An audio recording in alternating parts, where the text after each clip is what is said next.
Hey, everybody, we've made it to the holiday season, and as always, we're trying to bring you some of the coolest gift ideas for you and your family, things that are actually going to get you better while having fun, and things you can use anytime, anywhere. And as you know, our title sponsor, NHL Sense Arena, has just released NHL Sense Arena 26, the new season. It's here, and it's the most complete off-ice training system ever built. Again, players and goalies can train with real NHL players now inside the app. Jumping into 3v3 full season games, you can build your own team rosters, collect player profiles. It's a really fun and realistic VR hockey experience. And remember, we talked about this too. You've seen myself use it and my son. The new Dangle Pro stick handling mode. I'm not going to lie to you. This is something I wish I had as a kid. It's really cool. You use a real stick and a real puck, and your head is up. You can do it in your living room, in your garage, wherever you want to do it. And then for goalies, the all-new Game Flow mode delivers non-stop shots from real shooters from programs like UConn, BU, the U.S. National Development Program, Little Caesars, and they have AI players keeping rebounds in play for 3 full periods of a game. It's amazing. Again, we put some videos out already of us using that. You got to check it out. Again, annual memberships right now are 50% off for the holidays. That's the best deal you're going to get, starting at just $29 a month. And you can save an extra $25 if you use our code OKPH at checkout. Again, that's OKPH at checkout at hockey.sensorarena.com/OKPH. Check it out. It's a lot of fun. It's a great tool to train your kids. And I'm not going to lie, you're going to jump into it as well if you're a parent or a coach or someone who loves this game. Now let's get you into something else you love, this episode of Our Kids Play Hockey.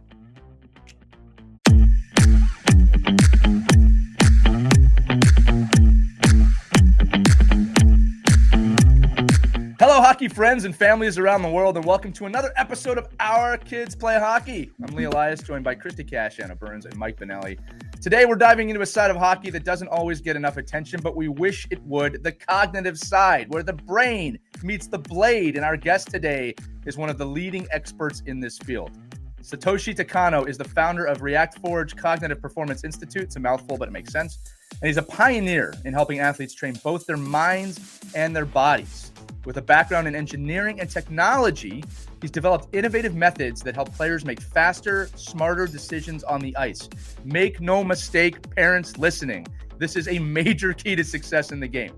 So today we're going to explore what hockey IQ really means, how players can train decision-making and awareness, and how coaches and parents can nurture smarter, calmer athletes in today's fast-paced games. That sounds like a recipe that everyone's been looking for. Satoshi, welcome to Our Kids Play Hockey.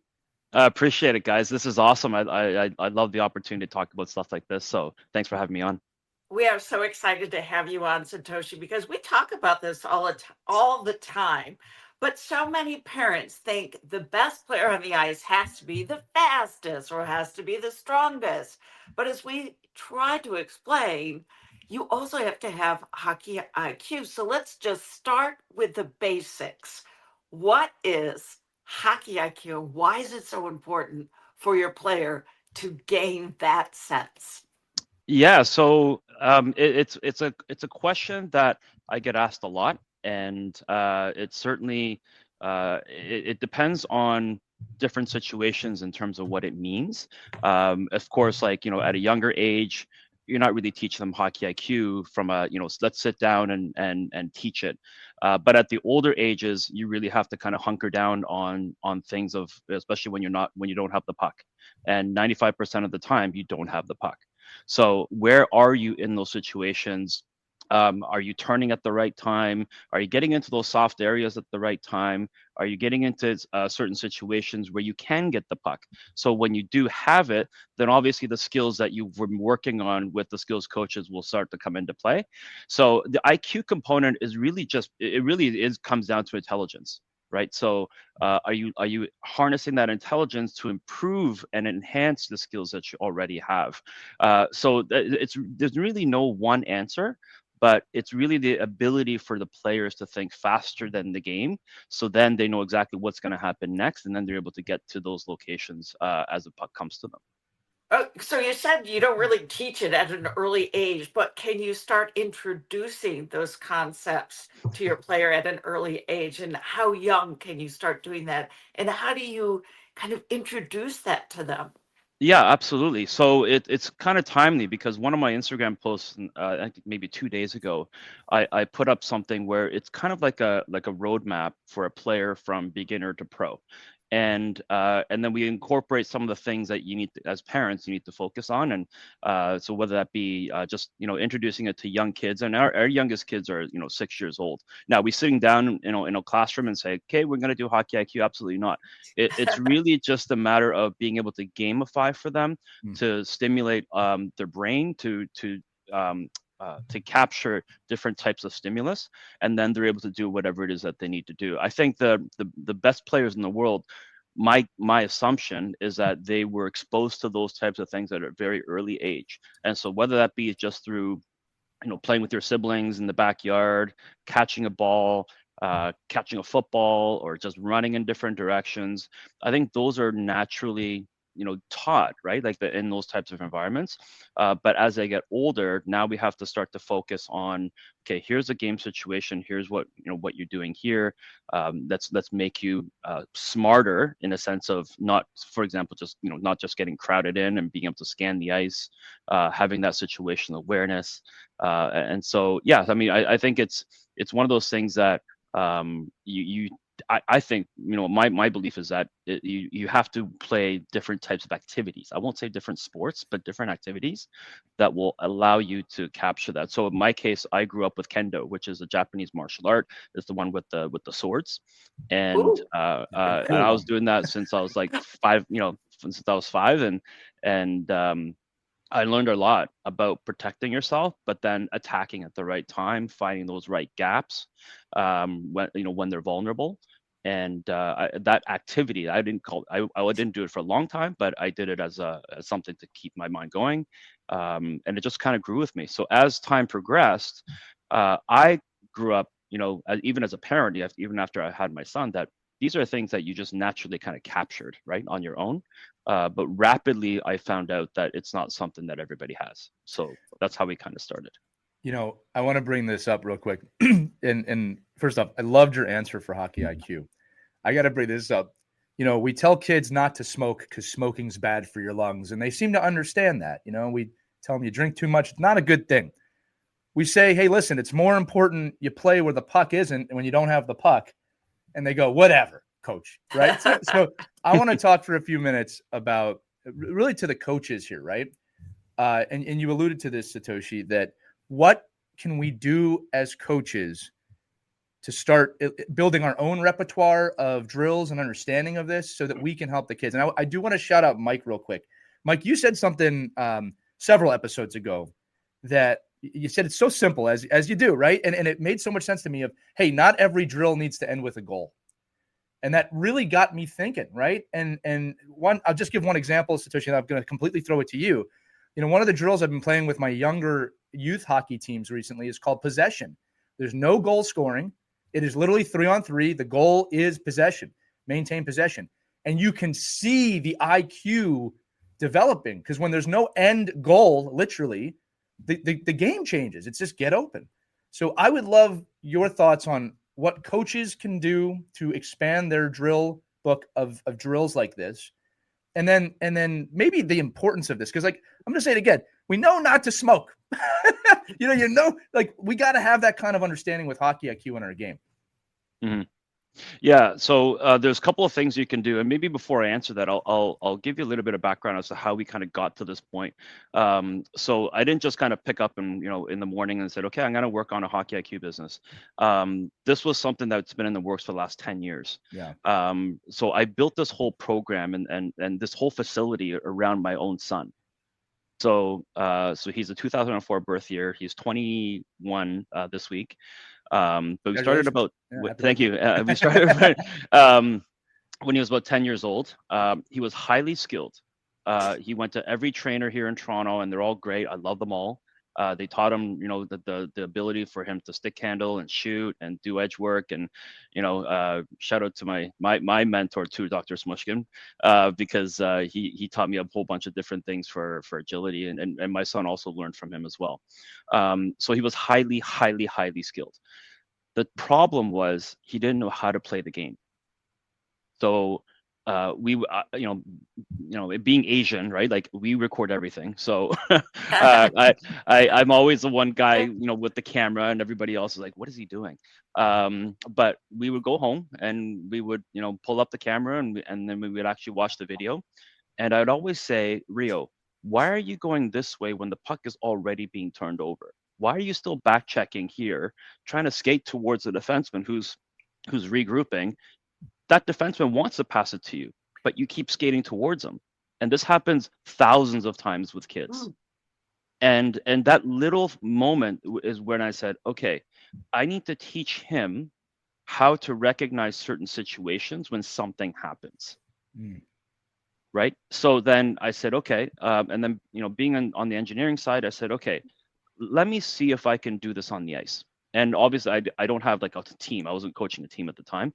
So I would bring on different types of technologies as stimulus. So it just like when you're doing a programming language, it's like if, then, else. If you see this, do this. Otherwise, do something else. So that if, then, else concept applies in the entire game.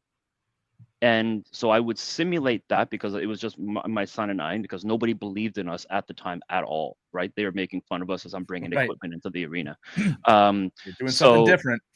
Right. And so I started putting things out there, and I said, okay, if you see this, then do this. If you see this, then do that. And we did that for a full year, just as a proof of concept. I was happily working on my corporate job before. So I didn't have to do any of this stuff, but I did it for him. Then I realized his game started to improve because then the video started to make sense. So even to this day, I tell coaches all the time, the video is not the fix. The video will expose what they're doing wrong or what they're doing right. But the fix, you have to do it at ice level or, on off the ice.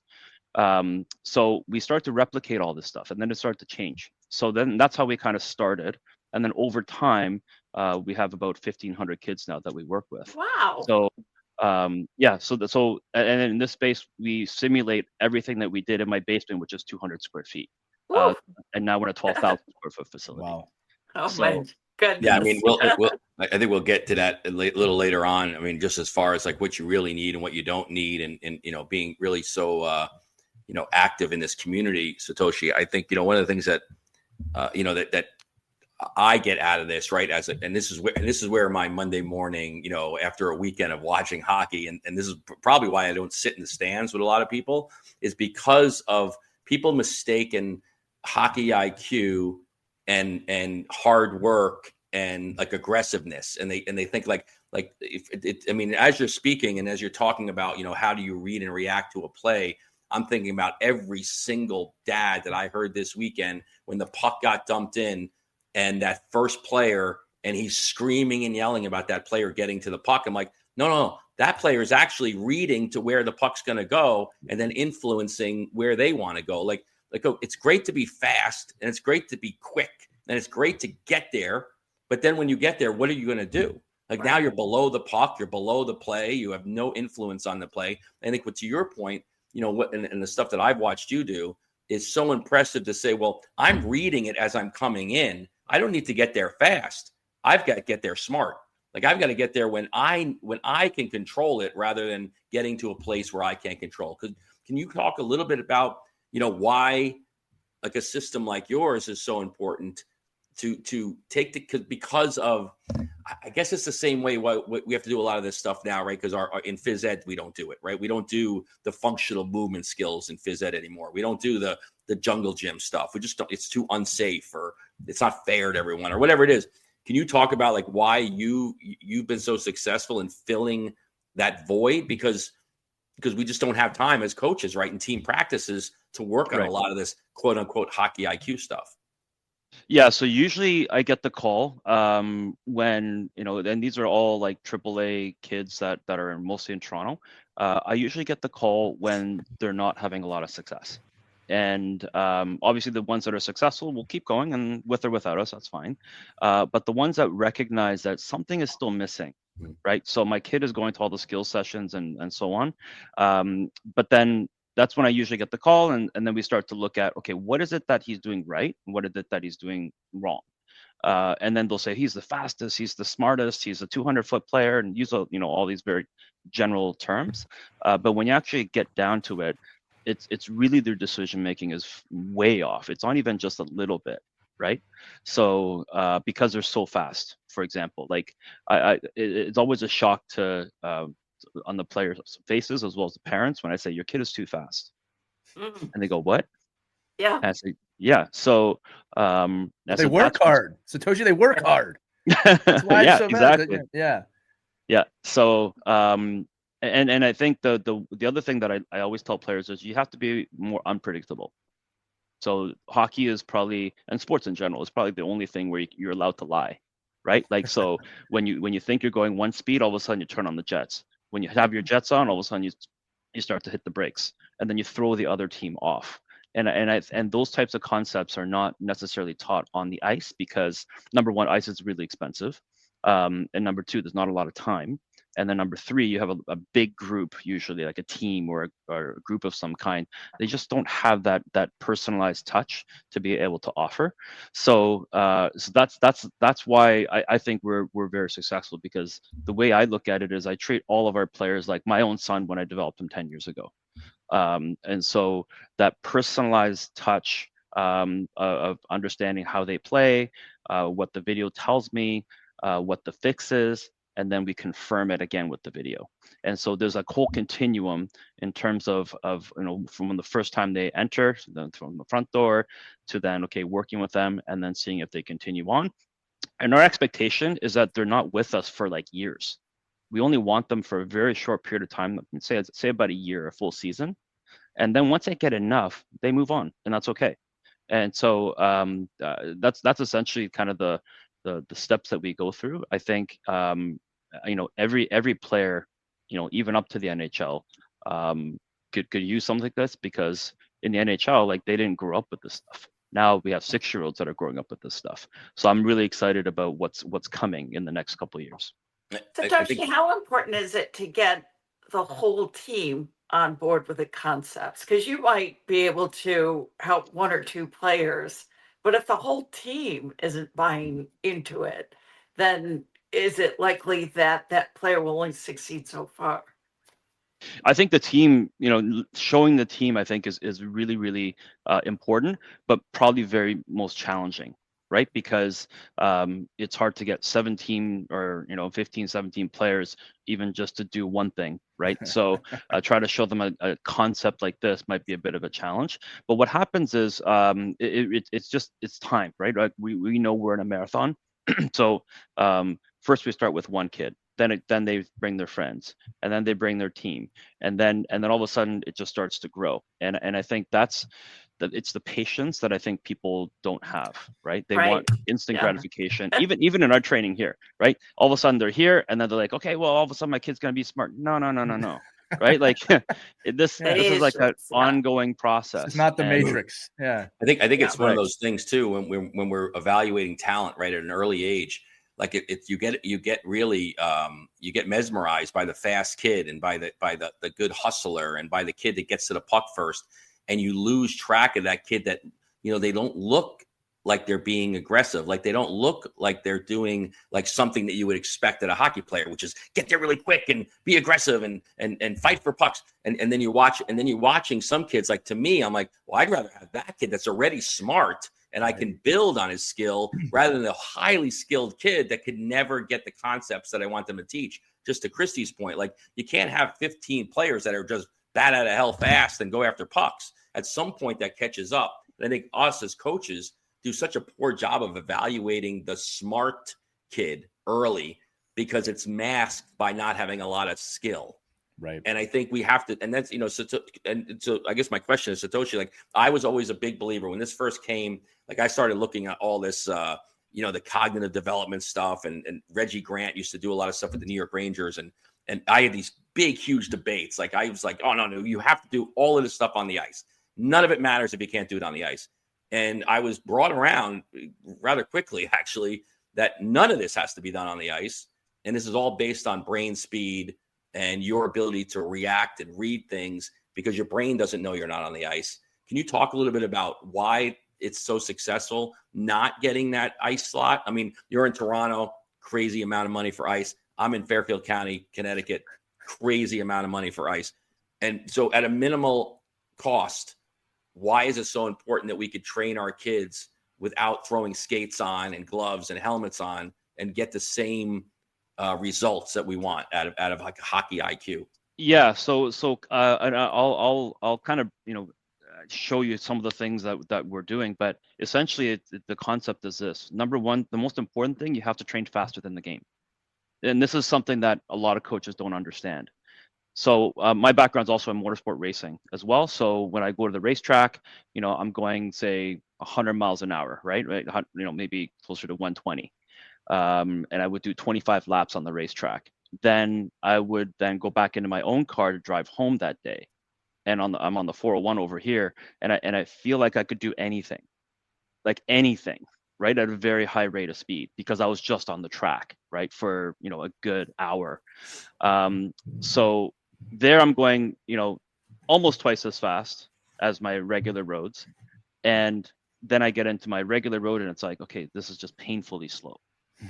So just that concept alone will get you much, much further than today. So that way, in any practice, if you look at any practice, they are never training faster than the game, right? The game is the fastest thing. So our concept is the complete opposite. Train faster than the game, so that when you're in your actual game, it starts to slow down. In order to do that, we have to do it off the ice, because it's super cost effective, or to be able to do it off the ice, because you can do it anywhere. You don't need a facility like this, and it's essentially a controlled environment, so you can simulate any game situation as long as the coach can articulate that clearly and have that kind of illustration in their head that, okay, this is what we're trying to do, right? These technologies are essentially to mimic that. So it's really important for coaches to put the kids in that game scenario. But they could do it in on any dry land, right? They could do it in their own basement as long as they do it. And it just comes down to creativity, and we're also trying to help kind of build programs that will allow coaches to do that in a much simpler way. Like I do it a very manual way, but we're trying to use technologies to help alleviate that, and then be able to extend that to the coaches. Satoshi, are you able to show us some of the concepts? I was just gonna say the parents are gonna kill us if we don't ask that question, right. Christy. I'm gonna have to send you. I'll send you a video. Yeah, because if you're listening in the car right now, pause it. Yeah, and then come watch the video, but don't try to watch it as you're driving. But I think but I think just and Christy, I mean, I started watching Satoshi a while ago and kind of following his stuff and stealing as much as I could from him. And I think all the stuff he was doing was like in this driveway. Wow. Like there was literally nothing. Like, I mean, again, not to diminish the facility, you got to fill it. No. But I mean, if you're at home and you're like, I don't have any money, I don't have access to these things. Yes. I it's just like Tommy Laidlaw talking about, flipping, tractor tires. Like you find a way, right? You find a way to do it. But I think to your point, and that's such a great concept for all our players and parents watching their own practices. Like you're absolutely right. Nobody trains faster than the game. And I think, and then when you go to the game, you wonder like, well, why can't you get there and get, read that? I go, I don't know. I've never even seen this speed before. Like it's the first time I've ever seen somebody go this fast before. So I think it really is it's a great visual to say, because I'm thinking to myself like, oh, I'm driving along and as a race car driver is probably like, oh, I see where the opening is there. And I know I can get around here. And they know that well ahead of time, right? It's happening. Like it's when they talk about professional baseball players seeing the seam of a ball, right, and seeing the spin, and a normal person goes, well, that's you'll never. How could you ever do that? I don't even understand the concept that you're talking about. And a professional athlete's like, no, I see the ball. Like I can read the ball. That's how my brain is working. And I think unless you do it and see it, right, and experience that, you have zero idea what they're talking about. I can't wait to see it. Definitely send us some of those videos. we will for the parents listening, we will share. And obviously, look, the easiest way is just to go follow this man, right? And his name is in the episode description for his Instagram. A couple thoughts. Just I write stuff down while we're talking here. One of the things about coaching at a high level, Satoshi, is that, when you're coaching youth hockey parents, like you're giving your team essentially, right? There's not much to go. It's age based, you know who's on the team. But when you get older, or when you get to the higher levels, we pick players based on this type of stuff. And I think that sometimes, especially in the youth ages, parents don't recognize that. And they're like, well, you have to be the fastest and the strongest. And like, those are good things to have. I'm not downplaying them. But when I'm putting together a team, I am looking for puzzle pieces to fit. And I always joke, it's like the old Nintendo game ice hockey. You can't have the same player 3 times. You're going to lose the game, right? So you got to find the puzzle pieces of who can see the ice, who can create open ice, who can receive the puck after that. So I'm only saying this, gang, because I think it's important from a player development, we talk about that all the time, standpoint, that you're investing time, not even money, into the development of the RQ. I always use the the metaphor: are you playing checkers or are you playing chess? Right? Very different games, right? And we have to be developing that. Satoshi, the other thing I wrote down here, and this is why we love you so much, is that the most dangerous phrase in the English language is "this is the way it's always been done." And what I love about you is what you said earlier about, well, I didn't really care that people were looking at me like we're different here. You bring an engineering background, you bring a science background, right? You're bringing other athletic abilities into this. Can you talk for a minute about the importance of looking beyond 6 inches in front of your face, that different specialties, different methods of training are so important to become well-rounded, to develop evolutions within this game? Because you have done that, right? And then I do want to talk about ReactView too. but like, can we talk about, again, engineering and science? You say that to someone in hockey, they go, yeah, what does that have to do with it? Right. Yeah. So I mean, that's a great point. And that's something that, I come up against all the time. I hear it all the time, right? It's like, what are you doing? And that stuff doesn't work. And, like there's a whole bunch of, like, for a while I was on these like meme videos about it, but really, it's a mindset for me as much it is for the player, right? It's my ability to control my own environment and say, okay, this is what my kid needs. I don't care what your kids need. I know what my kid needed at that time 10 years ago. And so that was my North Star, right? A lot of trainers I know, sometimes they don't have their own kids. They're, they work for a living, they do other things, they don't have time. And so it's very hard for them to kind of get into the same mindset that I was 10 years ago. The other thing that I would say is, COVID was a blessing, right? Because that's how we started in my basement. Then we moved it into the garage at my house. And that's what everybody knows me for back then. And we had 100 kids show up. Wow. Right. So those 100 kids definitely didn't think I was out of my mind. Right. So because that was my proof of concept. And I think that's really, really important, that if you are trying something, try something very small. Don't try to build a whole business around it. And just test it. Test and retest. And then you'll get feedback from different people going, hey, like, I want to be able to track this data. Oh, okay. So, now we're all digital, but there's a whiteboard right back there. You could probably see it in the corner. Yeah. And I keep it there as a reminder of where I came from, because I used to keep all of my data by hand on that whiteboard. Wow. And but now we have a completely digital. We have 15 million points of data. That's different now, right? So everything was a test. And I just didn't listen. I didn't listen to anybody because it's not that I thought they were wrong. It's just, I'm just improving what they've already built. So I have nothing negative about what's out there today. It's just, I just found a more efficient way. Let's put it that way.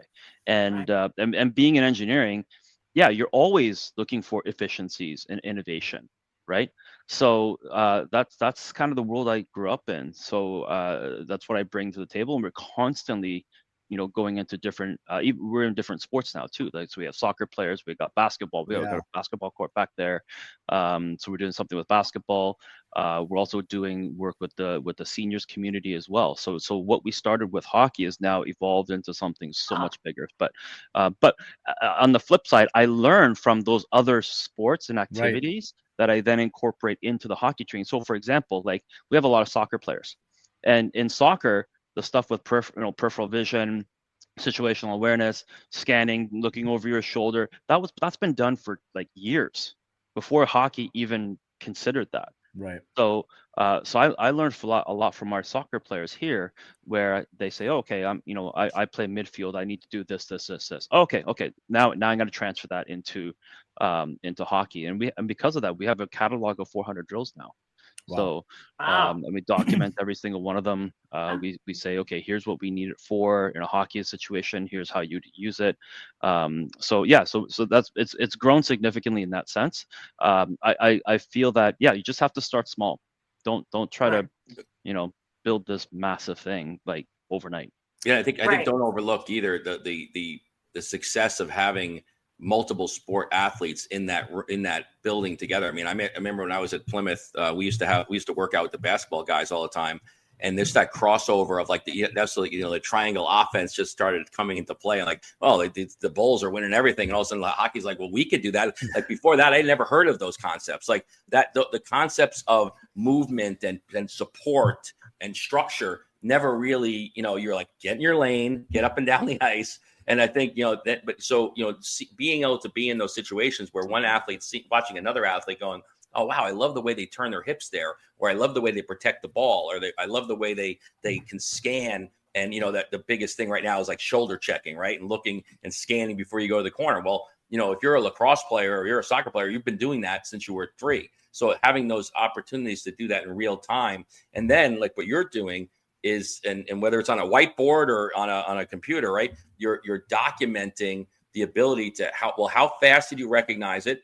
How fast did you do it? And did you improve? And if you can get faster and improve every time, that's so stimulating for kids. I mean, that's where the kids are like, wow, I love coming here because I know I'm improving. Like somebody's telling me I had a number here and now it's here and now it's here. And I think it's just, a really uplifting piece for an athlete to know that there's a measurable piece that I am actually improving. Not, hey, you look like you're getting a lot better. Well, am I? I don't know. Because if you're not winning, right? Because they don't always go hand in hand. Christy's point is if there's 15 kids on the team and they're not all training with you, you as the individual kid can't control whether the team wins. So sometimes you don't get to see the effects of how much you're improving based off the team concept. But you have to have some type of measurables within your own ability to know, did I get better or not? Mm-hmm. Boy, I wish this was around when my kids were playing. The whole idea of scanning, decision making, situational awareness, it wasn't a thing. And now that it is, and parents are listening, how do they know when it's time to invest in something like this? Are there a couple of boxes they need to check? Are there, some telltale signs that this could help your team, your player? Yeah, absolutely. I think that's something that it's different for every kid. Again, our youngest kids start at 6, and they go all the way up to the junior and the pro age groups. But I think it's one of these things that I consider a life skill, right? So it's not just about the hockey, and obviously we want to improve on their hockey skills, but it becomes more of a life skill, and we want to train kids for life, like as they're 16 to 18, that's when they're going to be driving a car, for example, and we want them to be some of the safest drivers. So it does spill over into other things, and so the type of parent that reaches out to us is already kind of thinking about that. They wouldn't call us if all they wanted to do was skate their kid and work hard and shoot 10,000 pucks like every day, right? So they're thinking, okay, there's got to be another element that my son or daughter is missing, and then it's just that awareness too for parents, and then go, okay, like how do we improve this? And video obviously is a good first step because that's an easy one, right? That's an easy one with live barn and so on. But then the how do I fix that problem is something that we do every day here. So this is, and the why as well. So I think it's important for parents to really pay attention to their kid. Don't think that your kid is the best in the world all the time. That even if they are the top kid on the team, well, what are other things that they can improve on? So I think it's just that awareness that they need to have for sure. Yeah, I always like to bring up, and I'm glad you're going this direction, to Satoshi, because I will meet parents where they're looking for like a get rich quick type solution for their kid in the game. And I always tell them, I wish there was a magic thing we could do that's going to vault your kid to the next level. And there are things that will accelerate them for sure. But at the end of the day, there's not one thing. It's a culmination of a lot of things. So the question I have here is this, because we talk about what I'm about to say on this show all the time. If you haven't cultivated a love for the game, none of this will matter, right? Like, so I'm trying to say is you can't go running up to your 9-year-old with a tablet right now and saying, look, we're going to work on all this cognitive stuff right now. This is going to make you better. And the kid goes, but I want to play Fortnite. All right. And I know that's a frustration a lot of listeners have, right? And look, I'm not just saying, okay, go play Fortnite, but you have to cultivate this in your kid. If they don't have a desire to do it, and if you're not cultivating that desire, because we do play a role in that, right? First off, it's okay. It's okay. Like I think some people go, oh, they're never going to make it. Why are you thinking that way? You can't be thinking that way. That's the first step. And the second thing is, look, a 9-year-old, a 12-year-old, a 15-year-old has a right to be those ages and deal with those problems. So my question for you is this. I'm sure you have 8-year-old kids that are in it. They want to learn. They want to know. And I'm sure you know 8-year-old kids who could not care less. What is your message to the parents of both of those kids about where this fits into their development? And you said life skills as well. Yeah, I always, like I said, I'll go back to, pay attention to your kid. Like, what is he like? What is he not like? The one example that I would give you is that we have a couple players that made it to the NHL that we've been working with since my garage days, right? Like, right. And I could certainly tell you that those kids back in the day, and they were the same age as my son, back then. So I kind of had like the ability to kind of, not to sound unfair, but to compare, my son to these types of players. And it was, a difference in obsession. There you go. And the one kid that, that I'm thinking about, he was absolutely obsessed with the training. Like, he would not leave my house until I kicked him out. And he would go, Satoshi, just one more, man. Just one more. Just let me do one more. I got to beat this one. Let me just do one more. I said nothing, right? And I just let him do it. And I think it's important for coaches to also have the ability to, I call it green light, meaning let them do what they want to do. Like, if you think it's going to help them, then let them do it. Right. And so, so Dom is one of my goalies, and he just signed with the Winnipeg Jets, and he even comes here to this day where he's like, come on, man, just one more. I got one more.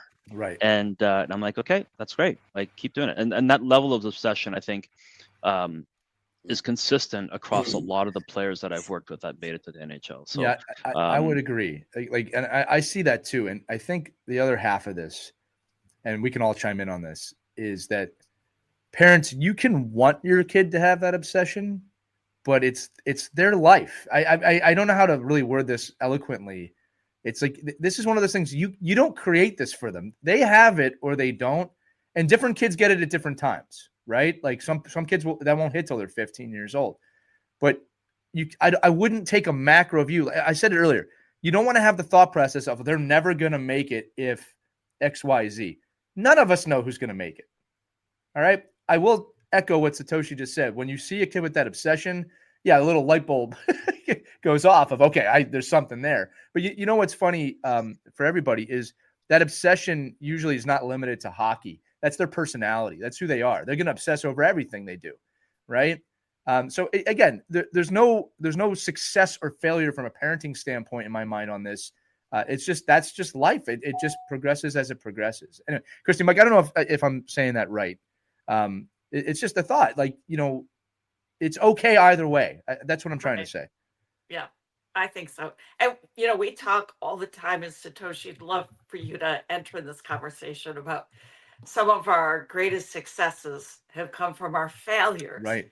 And as you mentioned, these concepts, you don't learn instantly. It takes time. You have to have patience. So there could be a couple of stumbles, some failures along the way as these kids are engaging in trying out these concepts, thinking differently.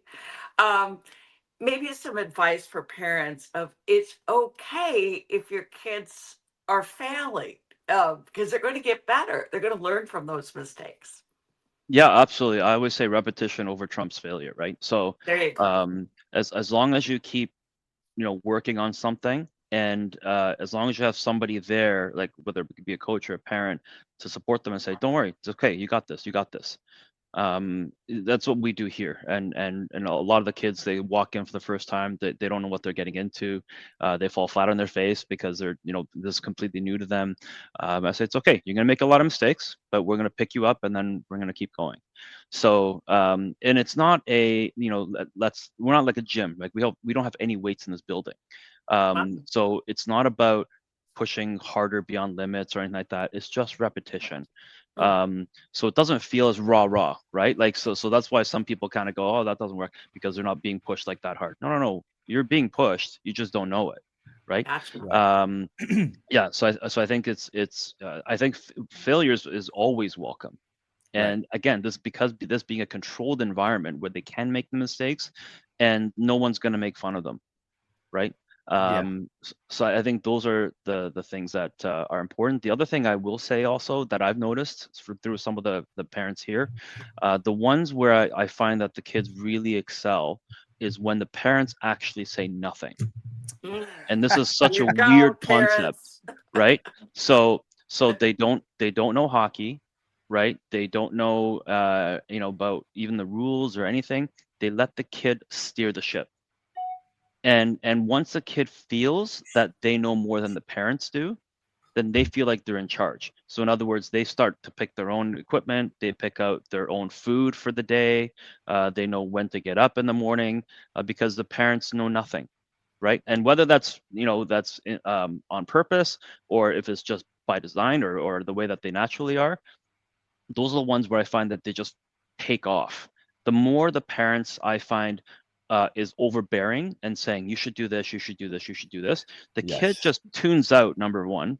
Number two, the kid will just go on autopilot, right? Because he's expecting the dad or the mom to just tell him when their next game is. And in fact, I ask some of the kids here, I'd be like, okay, when's your next game? They're like, I don't know. How do you not know when your next game is, right? I don't care how old you are, right? Like that type of basic information you should know, right? It's not just because the dad has team snap and he's not telling his kid, right? Like and so the more that the kid feels that they're in charge of their destiny is when I feel, I've seen it anyway, like they really just go like this. Well, we talk about that. Take note. Yeah, let the kids advocate for themselves. I mean, look, another thing on this, Satoshi, I love that you're bringing this up, because I've seen it where there's a parent on the bench criticizing their kid horrendously for every mistake. Every mistake. You needed to do this. You should have done this. You can't do that. You are teaching your child to fear failure. You want to talk about stunting their growth. I've said this so many times. The entire game of ice hockey, most sports, this is true. The whole game is about capitalizing on the mistakes of your opponent. When you really think about when we've talked about finding open ice, it's because someone did not think to be there. All right, like the whole game is based on failure. So if you're stunting your kid's ability to fail eloquently, you are really going to hurt them long term. All right. Now, adversely, from a positive standpoint, another action item for coaches: the goal always gets all the glory, all of it, or even the big save. We can go the other way on this. And I always tell coaches, please, for the love of the hockey gods, also make sure you speak about the plays that created the big play, the big assist, or the finding of open ice to create the assist. You must mention these things.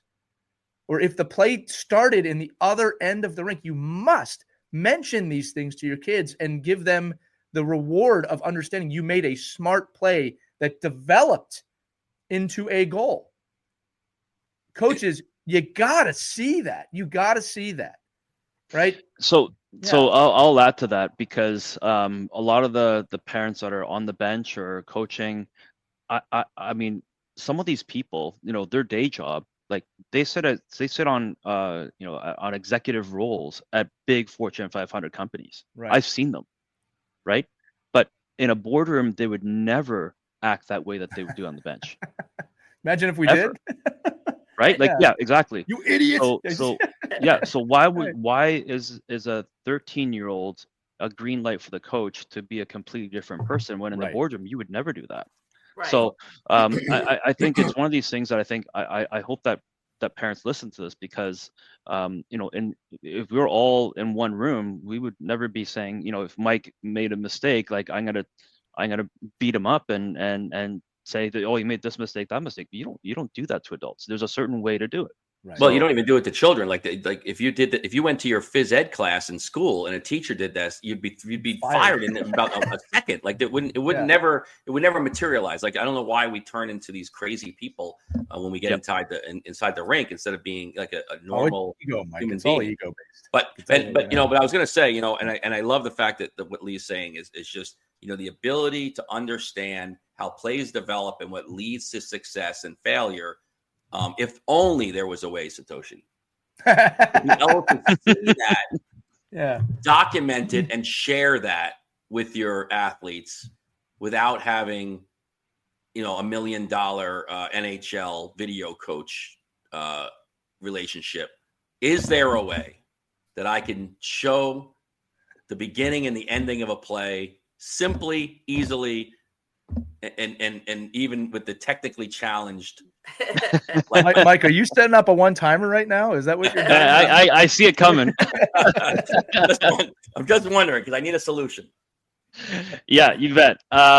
So we have an app called ReactView, and it's an extension of ReactForge, which is our parent company, and that was purely built for coaches and teams to be able to use video as a tool to allow them to learn how to play the game better. So it's to simply put, it's a whiteboard for video where you can do telestration, annotation. You could then also add your your voice over top of it as a coach. And then once you have that clip made out, you can immediately send that to all of your teams or a specific player that needs that type of help.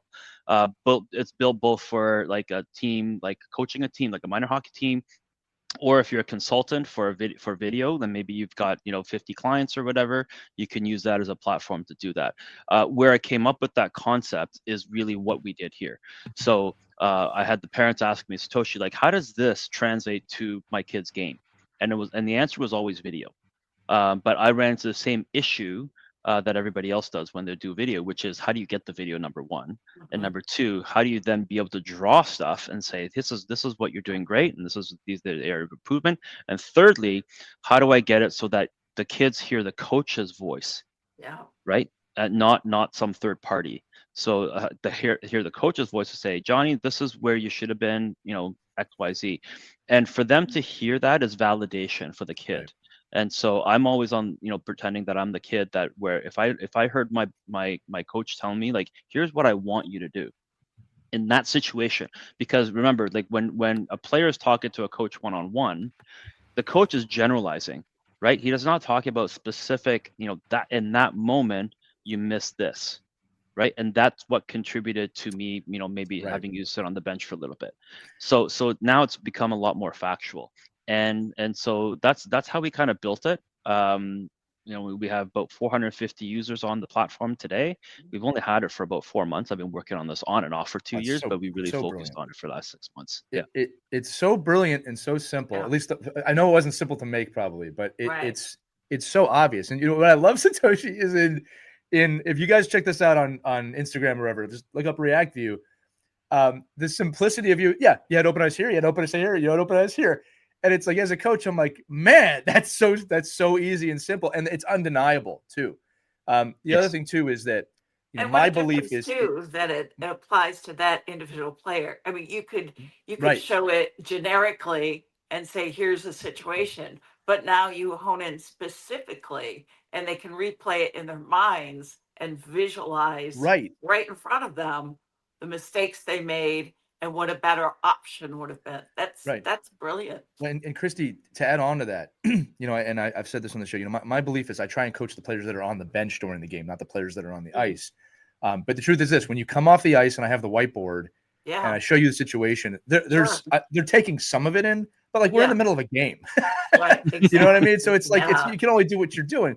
But to be able to sit down and like you said, have them see a recording, Satoshi, and then the arrows. So obvious, so simple. Yeah. And that's the way kids learn now. Right. Too. It's the one thing I loved, I was actually in an NHL program last week with this guy, Dan Singleton, who's a video coach in the NHL. And it was a great episode, right, to listen and learn about, how the NHL and how college uses video. But to Satoshi's point, I think with his product, which I like, is that, I don't have time and nobody has time to have like a team video session. And then I know when I was growing up, like I'd be in a team video session and then like I'm getting ripped like in front of like 15 other people. Like, this is not fair. Like this isn't even fun. Like, so now, like whether you could be the hardest coach in the world, like you could be somebody like has no compassion for kids. You could rip a kid pretty good with this. Like, this is what you are doing. This is why you're not playing. Or you could be the most uplifting person in the world because it's your voice. It's you giving that feedback and that background of saying, remember last practice when we talked about this? And I think what Satoshi has too is the ability to say, well, I'm going to draw it like this. Here's our practice. Right. Yeah. And then here's what you did in the game. And this is why you're not, these skills aren't transferring. Now, is a 6-year-old going to read that? What I like is that most parents, and Satoshi, you could correct me, right? Most youth hockey parents have access to their kid's account. So what's happening is not only you're teaching the parent or the kid, you're influencing the parent. You're saying, I'm speaking to you about what I'm trying to teach you. There is no middleman. There is no, hey, what did coach say today in practice? I don't know. When we work harder. No. This is exactly what he told you. He told you that if you keep going in this lane, you are going to get killed. Like, don't go here. Well, and Mike, it's what did coach tell you? I'll show you. Yeah, I'll show you what he not told even me. that. Well, here it is. Here I think it gives us all time back. It gives us all this ability to communicate in a much easier, better way. And to your point, Lee, in mine, it's the simplicity of saying, I don't need to have like a separate computer and like a whole video team. Like it's literally because I laugh. I just laugh. Yesterday's game, watching my son play, there had to be 15 different people with iPhones taking video. I'm like, where does all this video go? Yeah. Like, what are you doing with it all? Like, is anybody even using it? Just saving it for the ESPN documentary. I know all the parents. I'm like, I know you don't put that video anywhere. I don't even see it on Facebook unless it's a goal. So, like, to me, it's like, what are you doing with that? This gives you ability to actually do something. Well, and I'll say a closing note on ReactView is that if you obsess like we do, it's the tool you've been looking for. But Satoshi, you said in one of your videos, you gave yourself an hour. How many clips? Do you remember how many clips you said you were able to make in an hour? Yeah, so we do about 15 to 18 clips for every, say, 17 or 18 minutes. I mean, that's insane. So, yeah, it's insane. I know. Like I'm literally there's that one recording that I did from start to finish. I sped it up and just kind of did it. Like that was really me breaking down the kids' game. Yeah. And it's done in minutes. It's not. I'm not joking, right? Like it's not something. No, you show it in your video. I mean, yeah, and Mike, you brought up a good point too. So, because I get a lot of feedback from some of the parents that are here where we do the video, they learn too, and they're sitting down with their kid, watching it together, hearing my voice, draw some stuff, and the kids actually. It's not just the kid; it's the parents that are learning too. That's good. So, well, that might be the thing that maybe that's how you sell it. The parents won't be on you anymore if you do this. Yeah, exactly. So, Satoshi, last question, and then we're getting low on time here. It's amazing what you've done over the last 5-6 years, right? And with ReactView and everything you said since COVID, we're at the dawn of the AI revolution. It looks like technology continues to accelerate. Where do you see all of this going? Right? Like, what is the future of this in youth sports? In professional sports, where is this going? How is this going to change the game? So I think about that every day, because now we've got a platform that is obviously we use it internally, and then obviously we apply AI against the data. Yeah. We have 400 drills in this space, for example. So where we're going with it is essentially being able to say, okay, these are some of the good things. These are the areas of improvement. From there, we're going to tie that back directly to the 400 drills that we have here to say, here's how you fix it. So we could do that today. Yep. So that's something amazing. That's not the future. Yeah. That's now. Wow. Yeah. It's Wow. now. Yeah. And then we'll eventually, we'll do pattern recognition. We'll know exactly, with a successful 3-on-2s, a 2-on-1s, and so on. So yeah, AI is going to change everything. And I don't think I would have this business today if I didn't have AI. So Wow. yeah, it's a big shift for sure. I always tell people that fight it, I'm like, yeah, you're not going to win that. You're not going to win that fight. No. That's like the people like, this internet thing is silly. Yeah. It's never going to take off. Mike, Christy, any final thoughts before we close this out? No, This has you been so shared so fun. many light bulb moments, even just for me. It's amazing. Oh, how you're able to elevate the game for kids who might be struggling, and some really simple concepts they can apply.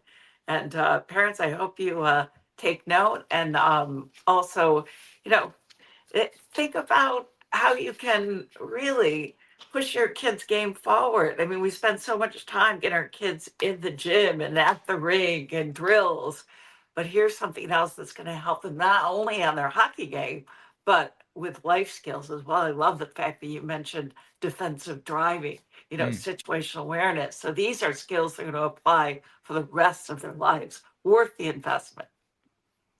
Yeah, I would just say, take a look at his Instagram page. It's great. The commercials are great. I love them. Just the commercials alone. But I just think it's just like, just go in there and watch some of the stuff. It's all takeable and usable, and it's so simple. And if you really want to get into it, then go up and visit him up there, and maybe get a Tim Turk clinic in every now and then, and do some ReactForge work. But I think it's just a really cool thing to be able to. I mean, I think, Satoshi, share this with the world and give people an opportunity to say, well, I have a driveway that's 50 feet long. I can do that. Like that those are the kind of things you need: a cone and a stopwatch and some effort. And I think, then you can progress and move on from the better technology pieces. But I mean, these are all things, like you said, if your kid has drive and they want it, then just keep feeding them and feeding them and feeding them. And I think that's just another way to enhance skill development without having to get on the ice. Well, I'll say this in closing too, gang. Obviously, Satoshi's handles will be in our description. Make sure you follow him. But Satoshi, what's really cool about this show, and we're well over 400 episodes, is, we get Hall of Famers on, we get lots of Olympians, everything, but we also get innovators. And you are so firmly in that, my friend. And I want to thank you with the panel here, because you're advancing the game, you're evolving the game. Yeah. And I think that is just as important as getting a game winner in a gold medal game or something. Exactly. Yeah. Thank you so much for being here and spending some time with us today. And for the audience, again, Satoshi is going to join us on a quick ride to the rink. You probably should have your kids listen to that one if you've made it this far. But Satoshi, thank you so much for joining us on Our Kids Play Hockey today. Yeah, this has been great. Thank you so much. And for any of the listeners that are out there, if you're in town for a tournament or something, just DM me, and we're happy to do a tour for you for this facility. And we're very proud of what we've accomplished here, and we want to share it with everybody. And we get lots of people from all over the world, and we have programs that are designed specifically for people coming in from out of town. It's a compressed program, so we do stuff like that, and then we'll do stuff on the ice, and we'll have a ton of fun doing it. So it sounds like thanks fun. for having me. Yeah. Well, and you guys should come. I think we might. Definitely. I'll say this too in closing. Over 400 episodes. First guest to stand the entire time. The entire interview. That's pretty amazing for those of you not watching at home. All right. That's going to do it for this edition of Our Kids Play Hockey. Remember, if you have questions, comments, thoughts, episode ideas, email us at team@ourkidsplayhockey.com. Or there's a link accompanying the episode in the description. Click that. Let us know your name, where you're from. You can text us anything. We'll do it. But for Satoshi Takano, Christy Casciano Burns, Mike Benelli, I'm Lee Elias, gang. We'll see you on the next Our kids play hockey. Our kids take hockey. Our kids play hockey. Take care, everybody.